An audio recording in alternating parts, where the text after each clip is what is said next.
Two friends of this program are here. Spike Lee is the acclaimed director of such films as Malcolm X, Do the Right Thing, and He Got Game. Edward Norton is the acclaimed actor of such films as American History X, Fight Club, and Red Dragon. Together, they have teamed up for the new film 25th Hour. Among other things, it is most notable for being the first major film to deal with New York City in the aftermath of 9/11. Here is the trailer for 25th Hour. I wanna hold you, but my hands are tied. Years from now, you gather your family together, you tell them the whole story. Who you are, where you come from. And then you ask them if they know how lucky they are to be there.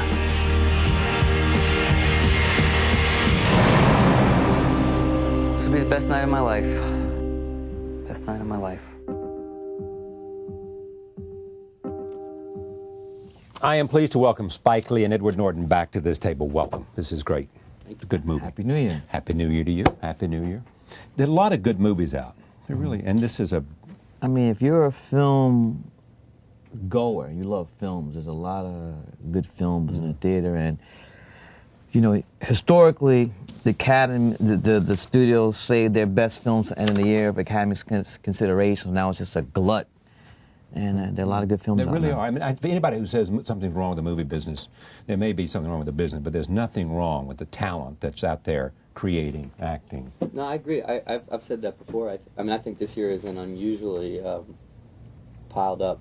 Yeah. There's a lot of good films out, more than even normal. But I often say that I don't like it when I hear people comparing these times unfavorably with sort of, you know, the late '60s, early '70s get romanticized justifiably a lot. But I disagree with these unfavorable comparisons between then and now.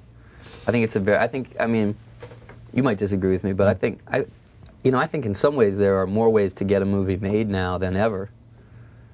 You know? Yeah, because of the opportunity to put it on cable or something else. Yeah, there's a lot more outlets. There are more outlets. There are more people looking to invest money in films. Right, There's more entrenched appreciation of the margins that can be achieved doing films at a lower budget. You know, I mean, it's like it's opened up. You said about him, I mean, did you take a walk-on with him or something to that effect? I mean, you really wanted, when you get a call from Spike Lee, I mean, the answer was yes. Yeah, I had, that's true. I won't talk about Spike with him here too much, but I grew up on Spike's films, you know, I mean, I shouldn't say I grew up, but I did too, I grew up on Spike's films. No, I came of age, you know, like Do the Right Thing came out, like, when I was in college, and 89. Yeah, 89, and it was, and I have always appreciated his films, and at some point along the way, I think when He Got Game came out, I had started making films, and I wrote him a letter, and still got it, and I thought that was a film that went too unnoticed. I thought it was to me a really, really special film that didn't have enough attention paid to it, and we started a dialogue. I mean, we kind of, I wrote to him, and I think you called. We would bump into each other. We ended up having dinner in Paris one time. We had this great interest to work together, but until 25th Hour, there was never a script that was discussed or idea. We want to work together. It never became concrete toward there was at one point I ran into him. I think it was like at the Super Bowl in Miami or something that year. And it had gone since we'd been talking. It had gone some time, and he'd never sent me anything. You know. And I went up. I said, I don't think you're thinking outside the box. And then he said, what do you mean? I think outside the box. I said, well, just think creatively. It doesn't have, maybe if you don't think I would fit a role, maybe I would, get around it. And then like the next time I saw you, you said, what does that mean? I don't think outside the box. You're like, got in his brain. It was a party for the concert for New York. Yeah. Right. At the Hudson Hotel. Yeah. And then shortly after that, David Benioff, the fine writer who wrote the script from his novel, we share an agent. I got the script. I read it, loved it. Said, send it to Edward. That was your first thought? Yes. Send it to Edward? Yes. So for me, it was worth the wait. Well, it was worth the wait for me because it was. I mean, I would have considered doing almost anything Spike, was interested in talking about. But this was like really, this is sort of beyond best expectations, just in terms of the richness of the piece, the strength of the part, and it was an unusually quick from really time quick. That he first got it and I first got it to time we were making the movie was like 3 months. Yeah. 4 months. I mean, that's it was quick for Hollywood. It was quick. Kidding? I mean, this film came together like that, and because of the richness of the David Benioff writing, we were able to get the great cast, surround Edward, Philip Seymour Hoffman, Barry Pepper, Rosario Dawson, Anna Paquin, Brian Cox, and NFL great the Goose, Tony Siragusa. Exactly. So we had a lot of fun. They're saying about you in this that you may be, and I don't want to characterize this, but you may be using strokes you haven't used before. You may be showing us some stuff we haven't seen before with you. Does that resonate with you? Do you understand what they're saying? Well, when you hear comments like that, you try to take them in a good way. And if people are saying that, I'll take it as a compliment. And to be honest, admit it as a compliment. Yeah, but at the same time, I really try to do different stuff every time out. I really try not to be redundant or do the same stories, because there's a whole lot of stories to be told. But I think that sometimes because, if you look at my filmography, if you look at it, it's really as far as white cast, all the films have been diverse and Do the Right Thing, but you look at Summer Sam and this, so I think maybe it magnifies it more that I'm doing something different than, with the cast. Tell me this story. Well, Monty Brogan right here. Yeah, this is Monty. Irish American kid from the Bay Ridge section of New York, working class, father as a fireman. Played by Brian Cox. Played by Brian Cox. Goes to private school, Upper East Side. Starts selling pot to his classmates. Gets kicked out. And, ends up selling heroin and coke. And he gets busted. He's going away for 7 years to the Hooskow, to the Crossbar Hotel, to the joint. And this film, we see he has 24 hours before he has to go. In a lot of ways, I was telling this to Edward, when someone's going away, it's akin to someone having a terminal illness. And so I like about what they won't survive it as the same person. They go in. Yeah, you come out of prison changed. Right. And what's interesting, the way David Benioff set it off, is not just Edward's reaction of how he's feeling, but also the people around him. And everybody's uncomfortable. What do you say to your best friend? Exactly. What do you say to your son? What do you say to your boyfriend that's going away for 7 years? So everybody's uneasy, unfeeling. If I could have, would have, should have. I think, to me, that was one of the things about it that made it.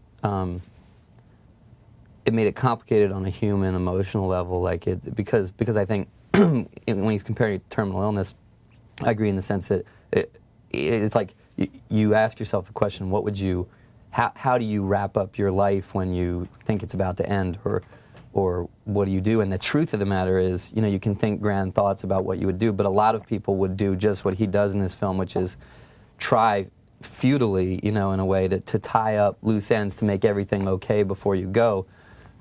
Which you can't, but in terms of what I thought was, the moral component of the film, the morality tale that it is in a way, the thing that was interesting about examining not just Monty but the people around him is that I think that's the way that the story poses hard questions to the audience, not just the simple question of does this guy deserve what he's getting for what he did, but is it a friend's responsibility to say something, or is a person's choices their own? Is it a father's responsibility to not take money? It poses questions about morality from a lot of different angles because it includes the anguish that these friends are going through. And also the piggyback what Edward's saying, no one is squeaky clean. It's dirty water and everybody has to swim in it. Right, and you see it, and they point fingers at each other. Right. They say, he's to Rosario's character. Naturel said, where were you? You should have known it. Why didn't you stop him? As you always do in circumstances like that. And you also see people saying he's going to die. Right. This is over. Not saying it to him, but saying it among friends. The interesting thing about the high school, too, is that this great moment where he goes back and sees the picture, and there he is, as all of us have have those pictures from when we were in high school. You also go through every possible emotion you can have. Do I commit suicide?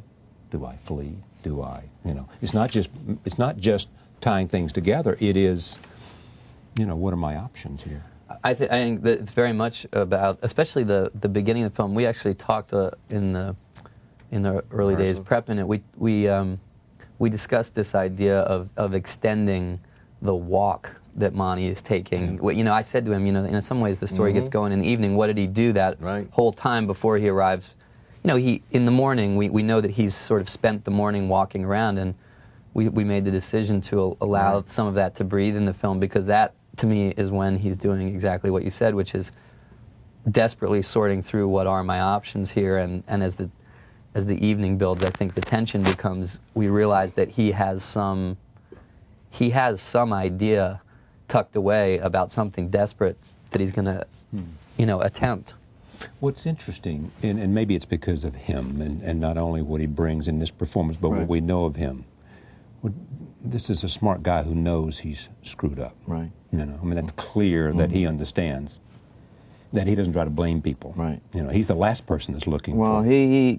Well, maybe not. He blames other people, and he has that epiphany in the mirror. Where I was going to get to that, but that's where he's blaming all of New York for being what it is. I mean, it's everybody. I'm watching that, and I'm saying, Spike is not going to leave anybody out of this. He's going to touch every. We should say that is directly derived from the book. I mean, we all, Spike, me, and David, all sort of contributed little enhancements based on where we are now in the world and what's happened. Yeah. But that is in the novel. as a concept, or as a moment, that moment of this character sort of mentally lashing out and trying to blame everybody else is directly from his book. But it's blaming society, not an individual, right? And what's interesting, though, Charlie, is that when I read the script, as I said before, I know it was a novel.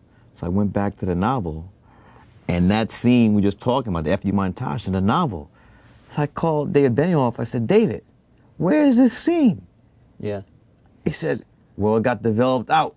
I said, oh, put it back in. It got developed out? What does that mean? That somebody who... What is well, that? It was developed, and they... Well, without like, insulting anybody, I do think that at times that's the difference between sometimes a writer or producers and a filmmaker, is that this is a moment in a book it's a defining moment for this character. It's the moment at which I think he begins to accept personal responsibility. But it's a very in the book it's a very interior moment, and I think I can easily see a lot of people saying, well, that's not cinematic, or it's so it disappears. And what I've always liked about Spike's films is I don't think he's ever been constrained by the parameters of the literal. You know what I mean? And I think that here's this defining moment that's an interior monologue in a book, but he found this way to make it very explosively cinematic. I mean, very visually dynamic, and those are the moments for me that push a film into the realm of film. I mean, it when you can push the medium to be able to transpose a moment like that, then that's. Can I go so far as saying this is the reason, this kind of experience is the reason you want to act? Sure, yeah. Because I hear you absolutely. talking, it's like you were colleagues on a journey here. You're talking about the preparation, you're talking about the give and take, you're talking about... For me, the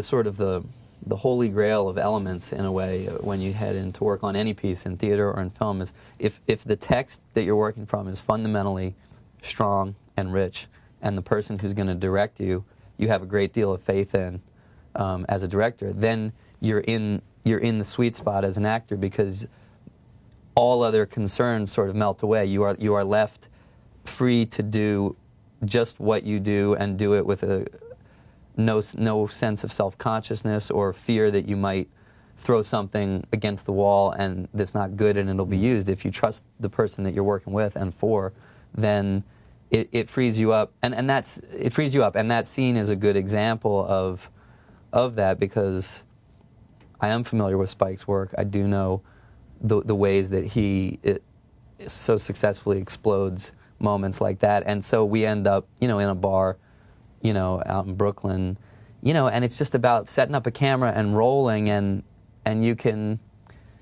It's almost like you're unshackled completely to let loose. Not even, just like literally the emotional insides of a character, and in a way that's not even realistic.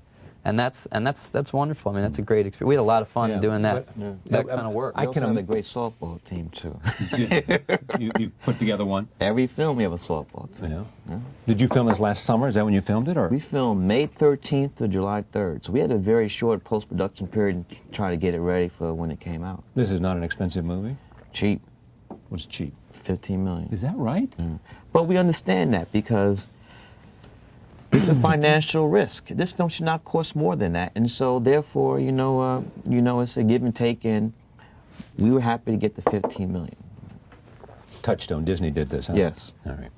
Let me show some scenes here. The first scene is between Naturel played Rosario Dawson, as I said, and this scene comes before the cops come to arrest him. Flashback. Roll tape. I can't believe you. Why?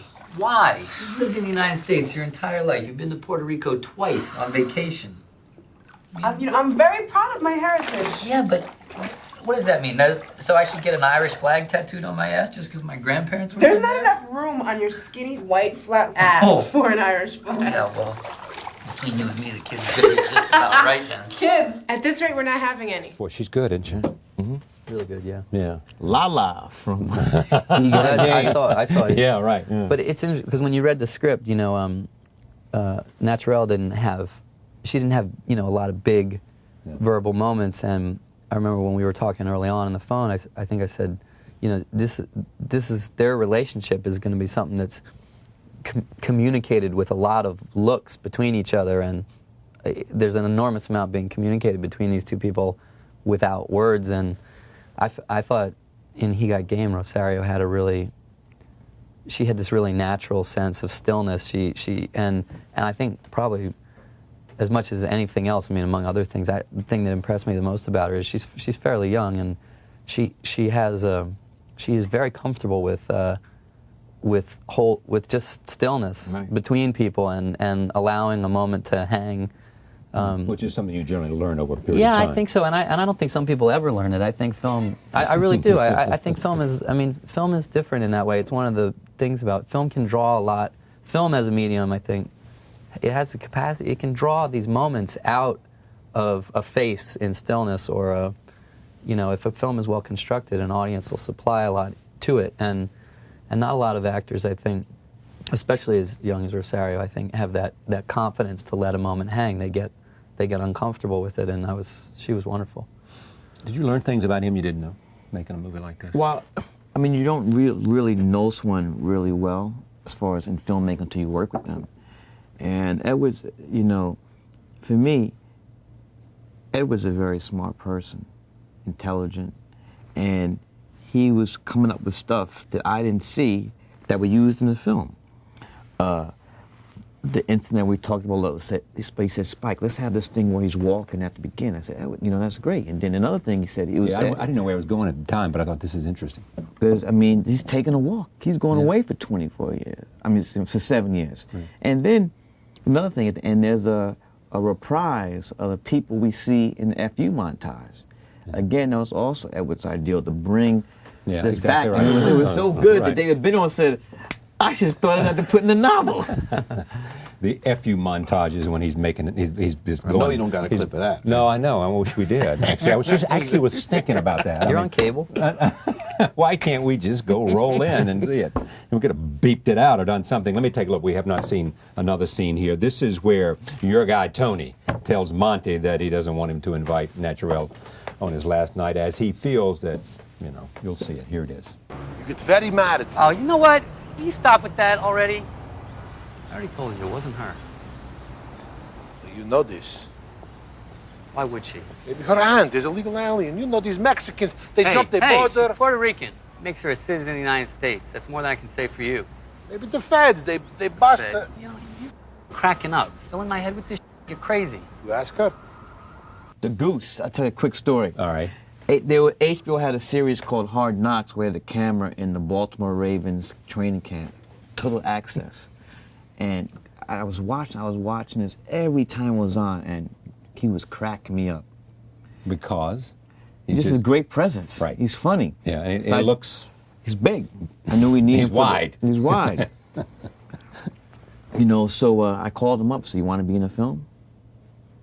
You know, and he came in. I want to say also that, you know, Edward was really responsible in helping Goose with this performance, because a lot of times we work with other people. Edward was pulling aside, work with his dialect and stuff like that. So yeah, you know. When he came in, and you know, he was very brave. I mean, he just, you know, because we kind of said early on, like, this guy, we got to keep this guy Russian. Right. You know, it was important. It was different. It was, he couldn't just be an Italian thug in the middle of this. No, right. No, that's right. So. Exactly. So Tony went for it, and he came in, and he was sounding to me a little like a Transylvanian. You know, he was like, "What is this working?" You know, it was like every W was V. So we were like, let's go talk a little bit. But he's a quick study, man. Yeah. He's the kind of, I mean, joking aside, he's the kind of guy where, you know, you give him a certain concept, like early on when we were doing the thing with the scene where I find this, the very first scene in the movie, we find this dog together on the side of the road, and Tony was. Tony's a big guy, and some of his lines he was going really big, and I just, you know, said to him one time, I said, whatever, for whatever it's worth, I said, you know, you're big, so if you go the other way, I think it's maybe funnier sometimes. And I started to say more, and he said, I got it, and then you never have to say anything to him again. He really understood. You know what? Yeah. He's coachable. Yeah. He's learned, we know. All right. He's coachable. We know some people aren't he too, was don't terrific. we? Roll tape. This is another scene, because I want to see Brian Cox, who plays Monty's father. Here it is. I didn't hear you wishing I was a law school student then. Not one word from you back then. Where'd you think that money was coming from? Donald Trump? That was a mistake. Well, let's just forget it then. There were lots of mistakes. I should have stopped drinking when your mother Oh, passed. please don't do this. An 11-year-old boy with a dead mother and a drunk father. You know, I got no one to blame but Oh, myself. stop. That's what makes this film. I mean, The father-son relationship, you think? well, that's part of it. But it is this sense of, as you said, it's a moral tale. And everybody is reaching out with not asking questions. You know, I mean, everybody feels the connection. I mean, Don't you agree? Well, I do. I mean, it's very sad in the sense that I think it's, you know, to me fundamentally it's a story about the consequences of not examining the morality of what you're doing. And that scene is like at the peak of it for me, because it's and the scene we talked about where Monty's rage comes out in the bathroom is right after this, because he's sitting there, I think, and realizing what he's done to his father. He's watching his father, you know, deconstruct himself with all this guilt and everything, and I mean, he's destroyed him. He's emotionally destroyed him, and I think that what's so sad to me about his story is that it's a person who has, you know, here he is with 24 hours left, and he's realizing that, as we all would, that what you want to do is spend it with the people you love the most, that you care about the most, and even in doing that, he's realizing that this is what he should have been focusing on more in his life anyway. Exactly. Yeah, it's like you take for granted the things that are most important to you, the people that are most important to you, until you're about to lose them. It's often said, you know, why don't people realize what they feel in the last period of their life? If they could somehow forecast ahead and see it, then they would realize how important that was and change their behavior, but that's not given to us. I want to just show one last scene. This is the night before. The next morning he's going to get up and he's going to ride with his father to the joint. And here is where they're getting together. And this is the first time you'll see Philip Seymour Hoffman, who was his best friend from school, who is now a school teacher. Roll tape. You're the English teacher. I think what he means, Kostya, is that when you say funny, you should say that. That means that it reminds you of a funny story. Exactly. No. It was funny what you say. Funny, you should say that. That still makes no sense. This is what I deal with. This is what I was talking about. It's perfectly clear. Man, I don't know what else to say about this, except it opens nationwide today, January 10th. Congratulations. Thank you very much. Go Jets, huh?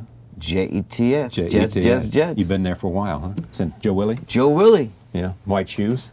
You White were there. shoes. pantyhose, white fur coat. You're a man. My man. Are you on to your next project? Not yet. Not yet. Not yet. Have an idea you want to share with? No. Oh, TV. We're trying to do a dramatic series from He Got Game. Oh, great. For ESPN. Really? Oh, that's great. Yeah. Good for you. But Jesus will be graduated. Just keep him coming out. Jesus is the name of your son? What? No. No, the Ray Allen character. Oh, Ray Allen character. Oh, that's Jesus right. That's right. I don't think Ray Allen. Is that the only movie Ray ever did after that? I mean, has he been in did he get anything another role? Yeah, he did another James Toback film after that. Ray Allen from the Milwaukee Really? Bucks. Who's Yeah. he was wonderful. Got the purest shot in basketball. Yes, Or he wonderful. used to have. He still has it. And you? I'm doing some writing this spring. Taking a little break to finish adapting this book called Motherless Brooklyn. What's it called? Motherless Brooklyn. Mother's Brooklyn. Yeah. All right. Mother's Brooklyn. Motherless Brooklyn. Motherless Brooklyn. Yeah. That's what I By heard. David. I'm sorry, Jonathan Latham. Takes place in It Brooklyn. won a lot of awards. Yeah. Was it good to be does. back on stage? I had a terrific stint back in the theater this fall. That was, I mean, it was like some kind of a dream for me. It's, theater was near where I live. I was walking to work every night and with my old theater company, and it was just I love being in the fall in New York doing a play. That's good. Yeah, it was good, and it was a great play. He was great. Well, Two great people, and all around great. But I'm waiting on Spike to come up with you again? something Yeah. next. Yeah, see, I actually, the thing is, no, I won't delay now that we're sort of wrapping up. But I don't. See, I don't agree at all. I mean, I hear the compliment that's implicit in what other people are saying about this film. New Strokes or something. Yeah, Oh, no. but I mean, and what Spike said, we all do try out new things. But I thought this film was directly in the line of lots of the things that Spike's done because I think that Spike has done through the course of his career films that examine the moral challenges of living in modern America very consistently. I mean, to me, that's what Do the Right Thing was about. To me, I thought He Got Game was very much about Jungle that. Fever. Yeah, these are. I mean, issues of race, issues of money, issues of death. I mean, these issues of gender. Yeah, and how do you cope? Even The Summer of Sam. It's about how do people cope with the morality and the difference in, I think, especially in this film, but in many of Spike's films, I always have appreciated that in some ways he seems comfortable posing questions to the audience as opposed to answering them for them. And I think that sometimes people get very uncomfortable with films that They've been conditioned by Hollywood they've been films, conditioned by Hollywood to have the questions answered for them, and to be told that redemption is the ultimate value, and that you can people have this sort of addiction to making sure the audience walks away from a movie knowing that everything is okay, and that's knowing not what happened. Not to cut you off, but Yeah. knowing whatever. Person asked me, "What happened to Jake Lewinsky? What happened to Frank?" I said, "You decide what happens to all these Exactly, characters, yeah. and I'm not going to tell you what happens to all these other people. One thing we know is Monty's going to prison, but everybody else, you got to figure out yourself." And in that sense, the film, there is, I think, an unequivocal moral center to it, in the sense that this person is going to experience the consequences of his choices. His choices are coming home to him in the form of consequences, and in that sense, there's no equivocation about the wrongness of what he was doing. But beyond that, there are a lot of difficult questions posed. Are the drug laws that we have just? The so-called Rockefeller law. Yeah, does he deserve the extent of what he's getting for what he did? Were his friends complicit in this? Was his girlfriend complicit? Was his father complicit? Are people responsible for intervention on someone else's choices, or are we all responsible? All these kinds of questions. What I enjoy about Spike's films very consistently, and I think this is right in line with all of them, is that it puts those questions in the audience's lap and says, "You're an adult person. I'm not going to talk down to you. Figure these things out for yourself." And as opposed to, well, here's a glib wrap up that lets me, what I think about it in a very simplistic way, so that you can go out and feel okay. The film, I don't think the film redeems Monty in essence by making him human, which is to me, as an audience member, that's what I have always enjoyed about Spike's films, is that I walk out of them, I don't feel like I've been treated like a 12-year-old. I feel like difficult, complicated issues have been presented, and I have to go away and think about them. So that's why I thought that this, when I hear people say, this is so new, I say, I think, I disagree. Well said. And as I have always believed, the question is every bit as important as the answer. Definitely. You know? Thank you. Thank you. Thank you. Sure. Great to see you. Thank you. Okay. We'll be right back. Stay with us.